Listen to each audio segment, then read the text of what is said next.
সাধারণ জনগণের ভালোবাসায় সিক্ত হয়ে গুলশান ফিরোজায় ভাড়া বাসায় উঠলেন আপসহীন নেত্রী, সাবেক 3বারের প্রধানমন্ত্রী, বিএনপির চেয়ারপারসন বেগম খালেদা জিয়া। দীর্ঘ 4 মাস চিকিৎসা শেষে দেশে ফিরেছেন বেগম খালেদা জিয়া।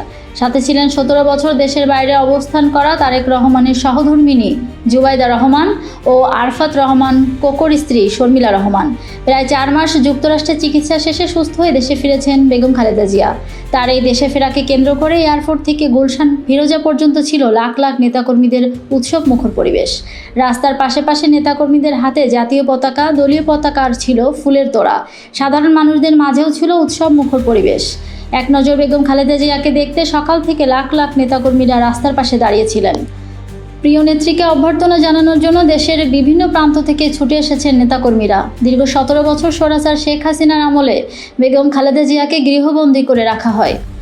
গত 5 আগস্ট ছাত্র জনতার অভ্যুত্থানের পরে স্বৈরাচার শেখ হাসিনা পালিয়ে যাবার পর মিথ্যা মামলা ও বিদেশ নিষেধাজ্ঞা হতে অব্যাহতি পান খালেদা জিয়া।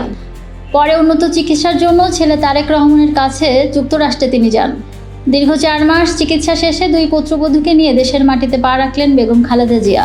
তার এই দেশে ফেরাকে কেন্দ্র করে এয়ারপোর্ট থেকে গুলশান পর্যন্ত রাস্তার পাশে পাশে ফুটপাতে লাখ লাখ নেতাকর্মীরা দাঁড়িয়ে স্লোগানে মুখরিত করে।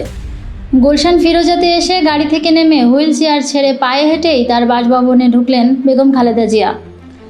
বিএনপি নেতাকর্মীদের দাবি, দীর্ঘ 17 বছর গণতন্ত্রের জন্য লড়াই করে গেছেন বেগম খালেদা জিয়া। দেশের মানুষের জন্য, গণতন্ত্রের জন্য লড়াই করে স্বৈরাচার শেখ হাসিনার মিথ্যা মামলা সাজাপ্রাপ্ত হয়ে জেল খেটেছেন বেগম খালেদা জিয়া। আজ সাধারণ জনগণ ভালোবাসা দিয়ে প্রমাণ করে দিয়েছে দেশনেত্রী বেগম খালেদা জিয়া আপসহীন নেত্রী। আজ সারা দেশবাসীর ভালোবাসায় সিক্ত বেগম খালেদা জিয়া।